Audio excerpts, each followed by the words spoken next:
On average, our average hourly pay is up a strong 5.6% over the last 12 months. And what's its effect on the market and just the Fed's decision process on, raising rates?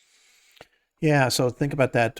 Wages are up 5.6%. So year over year, the last 12 months. Lots of reasons for that, right? I mean, we've got 11 million open jobs. And so, people are jumping from job to job to get the higher pay. And then the people that are trying to keep their employees are paying higher. And um, the weird thing that happened in the 70s really was this kind of wage spiral inflation, they call it. So, you get higher wages, create higher costs for products, right? And then somebody will come back and say, okay, I need more money to buy. So wages go up some more, which creates higher cost of products, and the wages go up some more to buy those, right? That's the spiral that you get into. And so, we're pretty aware of this and how this works as far as that goes. Uh, Altogether, I think, that's what the Federal Reserve is really working on right now is trying to bring down inflation on the demand side. They don't control the supply side. They don't control that supply chains and what have you too. But they can try to slow demand down enough so supply can kind of catch up. And then maybe those goods don't ratchet up. So that's the way out of that cycle. Bring down supply, demand a little bit, let supply catch up, and then maybe inflation evens out, and then people aren't needing as much money on a constant raise basis, and we get back to kind of these normal scenarios. And so the way it affects the market is that the Federal Reserve is going to have to be probably fairly aggressive here to kind of knock down the demand because the demand just keeps accelerating. It's been amazing. And we are seeing some slowing in some areas. And I'll bet you anything we start to see slowing in housing now that mortgages have really jumped and those types of things. Those are actually good things in a way because things are just too hot.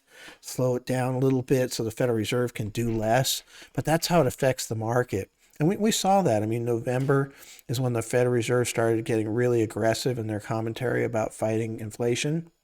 And, the market dropped and all the way through until the invasion of Ukraine, where it dropped further. But you can see what happens. And then there's talk about a half a point rate increase. At the next meeting is in May, right? I wouldn't be surprised to see that. The market has already kind of factored that in. That's fairly aggressive for the Federal Reserve. They normally do quarter point rate increases. So, that could have some impact on the market. Although I will say that's already kind of cooked in there. I mean, there's an expectation for 7 quarter point increases in the market right now. So I think actually to a certain degree, the market is liking this because they're afraid of this inflationary cycle running away, right? That cycle, that spiral cycle is a really nasty thing. And if the Federal Reserve doesn't get in front of that, so it's kind of like, oh, the Fed isn't doing enough or the Fed's doing too much, right? And what we really want is that kind of Goldilocks zone right in the middle where the Fed is doing as much as the market wants. And I think that's the seven increases because the market took off based on that commentary originally in this particular run up that we've got now. So anyway, I think that's the overall impact of increasing wages is just that potential for that spiral, and that the Federal Reserve is going to come in and try to stop that spiral, and then higher rates if they really have to get aggressive. The market has factored in 7 increases, but what if we have 10? So the market will have to factor that in. So we'll see how this plays out.